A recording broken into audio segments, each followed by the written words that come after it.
शिवानी, क्या हुआ? नागमणि मिली क्या? नहीं प्रिया, मैं गुफा तक पहुंच ही नहीं पाई। मैंने नागलोक की सारी उम्मीदों पे पानी फेर दिया। मगर हुआ क्या?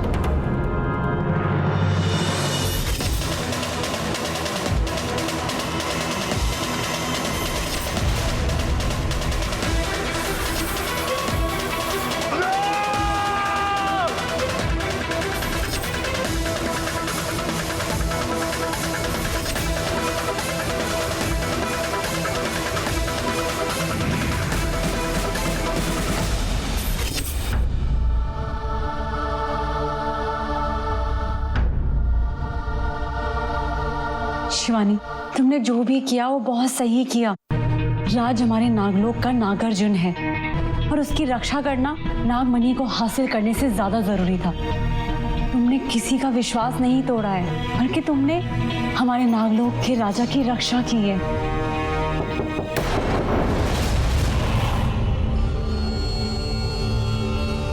देखो,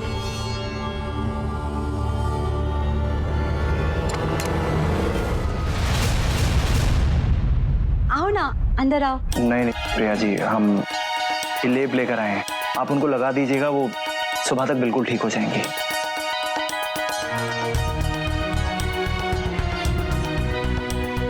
मगर आप सुनो तो।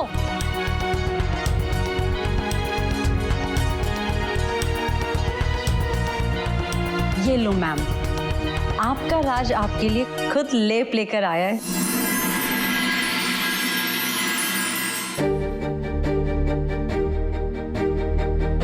भाई ये लव स्टोरी भी ना बहुत सही है। मतलब पहले हीरोइन हीरो को बचाती है और फिर हीरो हीरोइन के लिए खुद अपने हाथों से लेप बना के लाता है। ये बात तो सच है प्रिया। जैसा मैं राज के लिए महसूस करती हूँ, वैसा मैं किसी के लिए महसूस नहीं करती। राज भी तुम्हारे लिए यही महसूस करता है, बस वो थोड़ा सा ना रोहित के डर से कुछ बोल नहीं पाता। मुझे क्या लगता है तुम्हें राज से जाके खुद बात करनी चाहिए। मॉम, डैड कब आएंगे? उन्होंने मेरी और नंदिनी की बात भी करनी थी। नंदिनी आज रात यहीं पे है ना? सुबह मौका मिलते ही मैं बात छेड़ लूंगी ना। चिंता मत कर, नंदिनी तेरी ही दुल्हन बनेगी, ठीक है? मालकिन, तब आज का काम खत्म हो गया हो तो हम जाएं। लगता है आज तुम्हारे बड़े मालिक वक्त पर घर नहीं पहुंचेंगे, तुम चले जाओ। जी।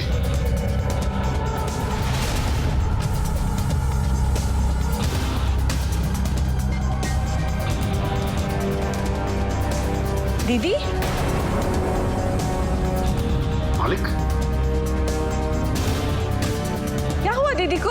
कुछ नहीं, वो काली माँ के मंदिर दर्शन करने गई थी, वहाँ पहाड़ी के ऊपर पैर फिसल गया इनका।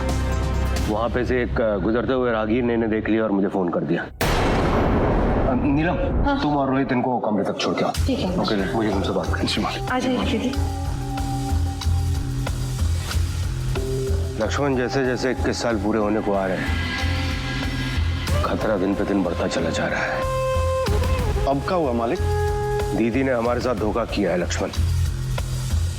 उन्होंने हमसे हमारी अंगूठियां चुराई और नागमणि वाली गुफा में प्रवेश किया, वो भी बिना हमें बताए हुए। दीदी के दिमाग में कुछ ना कुछ तो खुरापात चल रही है लक्ष्मण। कुछ ना कुछ खिचड़ी तो वो पका रही है। आप बिल्कुल सही कह रहे हैं मालिक। ये लो तुम्हारी अंगूठी, और इसे ऐसी जगह छुपा दो कि ब्रह्मा जी भी इसे ढूंढ न सके। जी मालिक।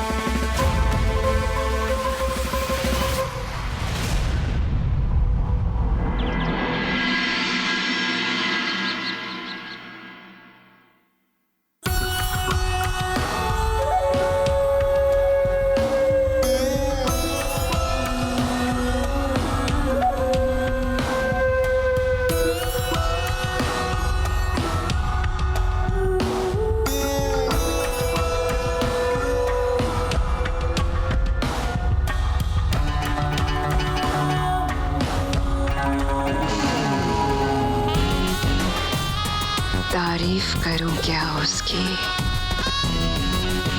जिसने तुम्हें बनाया। मन तो करता है कि शरबत में घोल के पी जाऊं तुम्हें। वो कहते हैं ना, अगर थोड़ा इंतजार कर लिया जाए तो शरबत के साथ साथ मलाई भी मिलती है। तो चलो थोड़ा इंतजार हम भी कर लेते हैं। मलाई को चख नहीं सकते तो क्या हुआ,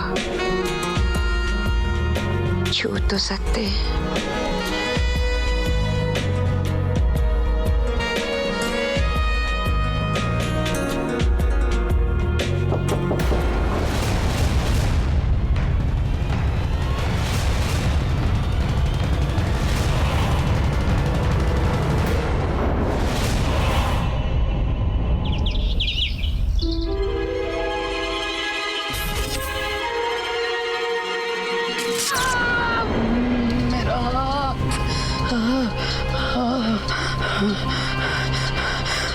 नागमणि,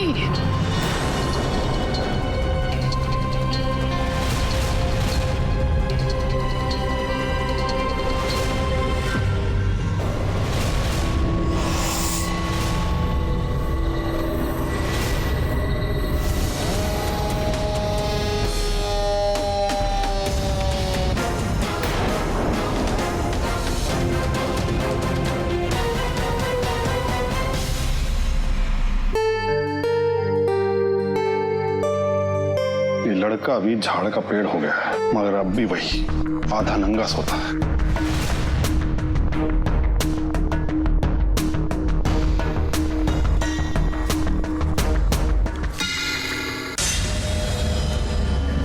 काले जादू काम दिखा, नाग नागिन को दूर भगा।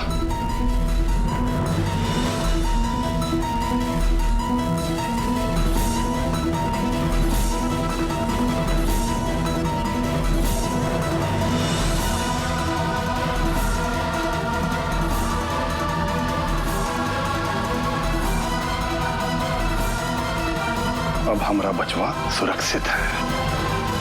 अब हमें भी चैन की नींद आ जाएगी।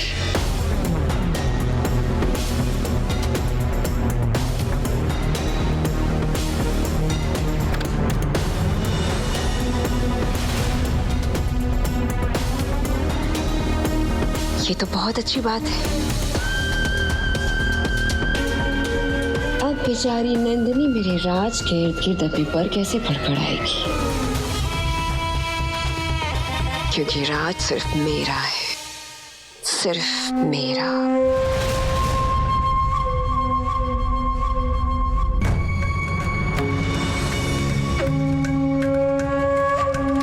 अब्दू, तू यहाँ? मैं तो वही हूँ जहाँ पर मुझे होना चाहिए, लेकिन तुम कल रात वहां पे थी जहाँ पर तुम्हें कभी नहीं होना चाहिए था। मतलब? चलो मैं याद दिला देता हूँ। कल रात तुम दिवाली की पूजा अधूरी छोड़कर यहाँ घर से चली गई और गई कहाँ थी? नागमणि की गुफा में। हाँ, वहां क्या करने गई थी दीदी? अब्दू, कल रात मेरी शक्तियों ने मुझे इशारा दिया कि उस नागिन को नागमणि की जगह के बारे में जानकारी मिल गई है। दिवाली के दिन तू परेशान होगा इसलिए मैं अकेली भागती हुई चली गई।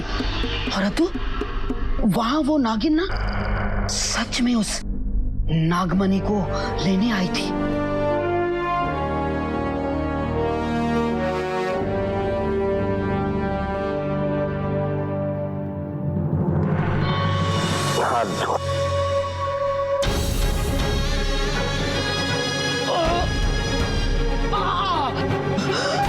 ये क्या है? नागमणि को छूने की सजा? मैं उस नागमणि को क्यों छूंगी भला? मैं तो सिर्फ उसे बचाना चाहती थी। उसी वजह से मैंने अपनी शक्तियों का ज्यादा इस्तेमाल किया था ना, तो उसकी वजह से ये हुआ है।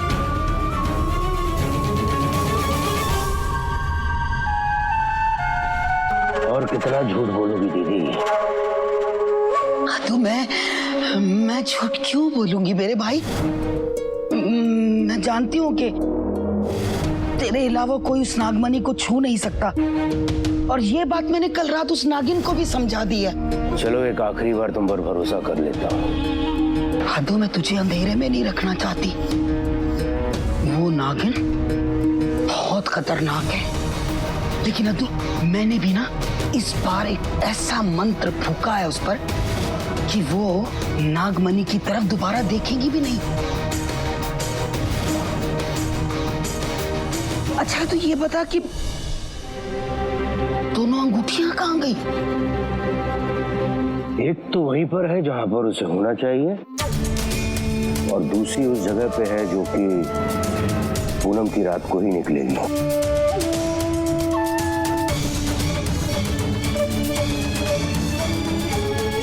तुम आराम करो, मैं चलता हूं।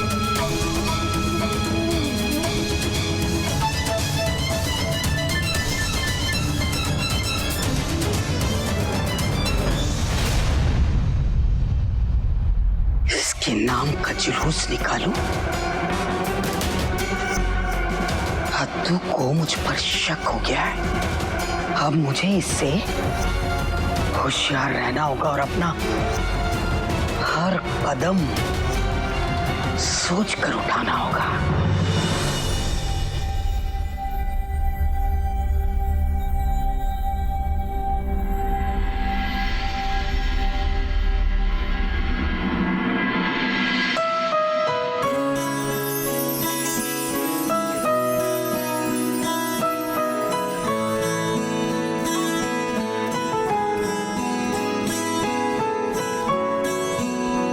अरे नंदिनी जी,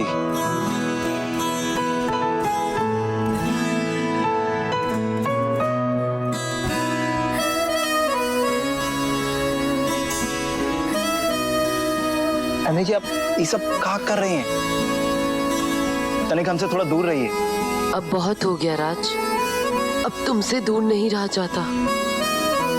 क्या जरूरत है सबसे अपना प्यार छुपाने की?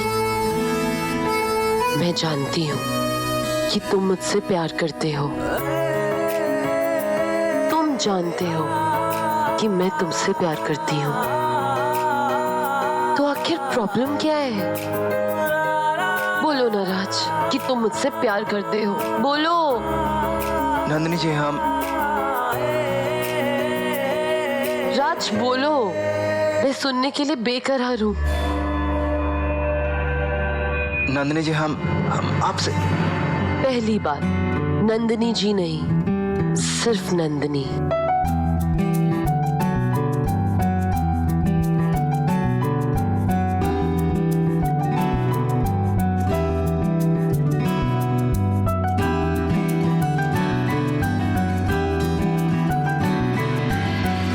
नंदिनी जी हम आपसे बहुत प्यार करते हैं। हम तुमसे इतना प्यार करते हैं कि हम बता भी नहीं सकते कि कोई किसी से इतना प्यार भी कर सकता है।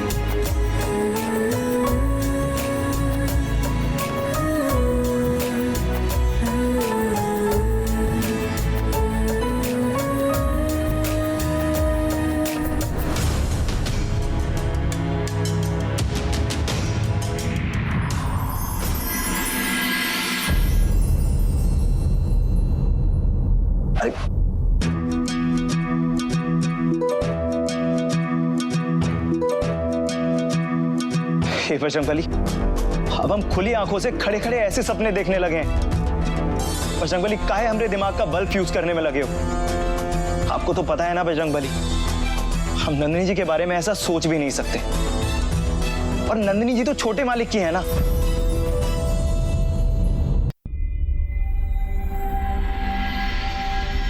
Hello uncle.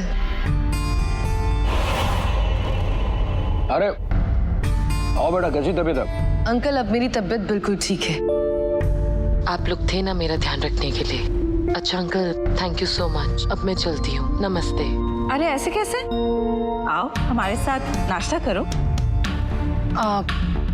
आंटी मेरी एक बहुत इंपॉर्टेंट साइट की मीटिंग है। अरे बेटा, मीटिंग कोई भागी थोड़ी जा रही है। हाँ, पहले नाश्ता कर लो, आओ बैठो, और ये मेरा ऑर्डर है, ठीक है?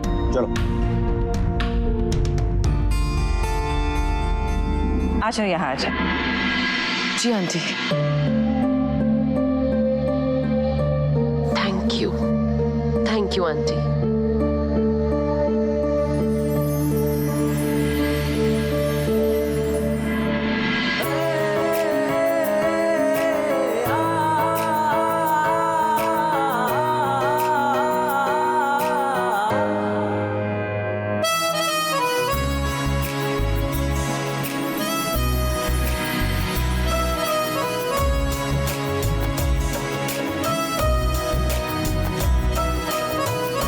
नंदिनी, जी अंकल।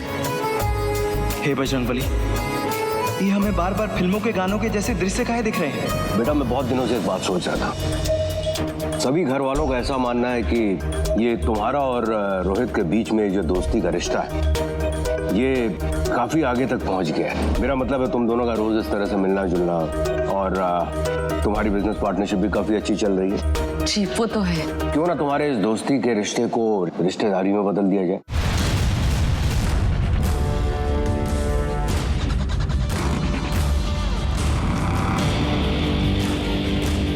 मेरा मतलब है दोस्ती के रिश्ते को क्यों ना हम शादी के रिश्ते में बदल डालें।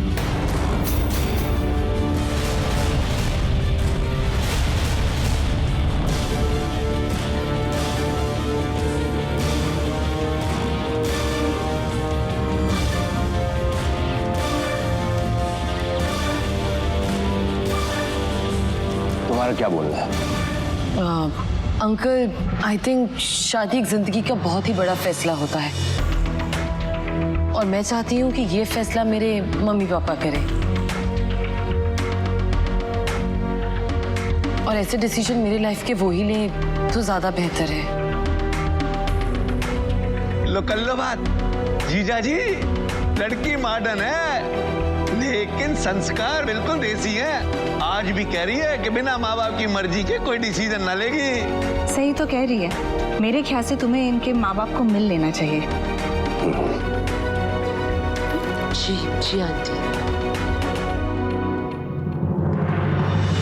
जानती हूँ शिवानी कि तेरी जान राज में अटकी है, लेकिन तू ये नहीं जानती कि मैं उसे तेरा कभी नहीं होने दूंगी। अरे राज वहां खड़ा होके क्या हमारे पराठे गिन रहा है कि कितने खा रहे हैं? पेट में दर्द कराएगा। जा और सुन, इधर सुन। अरे वो जीजी के कमरे में कांच गिरा हुआ है, जाके साफ कर दे जल्दी।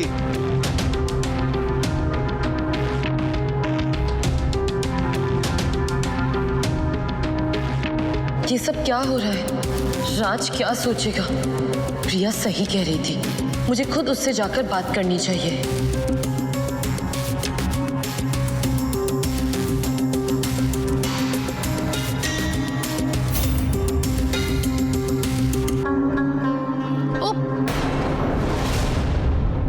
मेरे कपड़ों पे जूस गिर गया है, मैं अभी वॉशरूम से आती हूँ।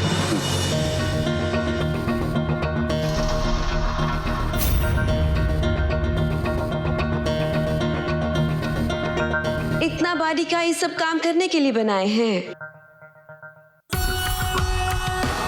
लाइए हम कर देते हैं, लाइए ना।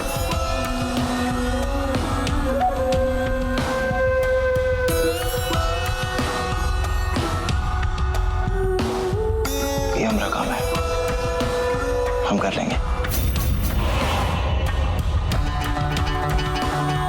आपके तो हीरोखापन में भी स्टाइल है राज बाबू। आपको तो क्या कहते हैं? हाँ, बम्बई। बम्बई में आपको हीरो होना चाहिए था, सच्ची। आपको पता है नंदिनी जी भी हमको यही बात बोला करते थे, और नंदिनी जी इतनी अच्छी बातें किया करती हैं ना कि क्या बताएं। और वो अच्छी के साथ साथ बहुत चुलबुली भी हैं।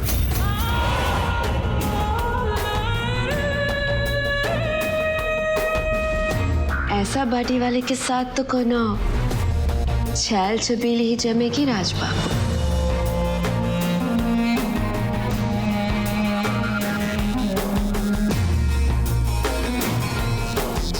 हमसे कोनो करंट आ रहेगा जो हमसे यूं दूर भागे जा रहे हैं। वैसे आपको पता है हमारे गांव में ना सभी हमको बिजली बुलाते थे। वैसे अगर आप चाहें तो आप भी हमको बिजली बुला सकते हैं, हमको बुरा नहीं लगेगा। सच्ची राज, मुझे तुमसे कुछ बात करनी है अकेले में। लक्ष्मण ने तो राज के ऊपर वो बबूत फूंक दी थी ताकि कोई भी नागिन राज के आसपास ना आ सके। ये शिवानी राज के इतने आसपास कैसे मंडरा रही है? चक्कर क्या है? कहाँ ना जाओ,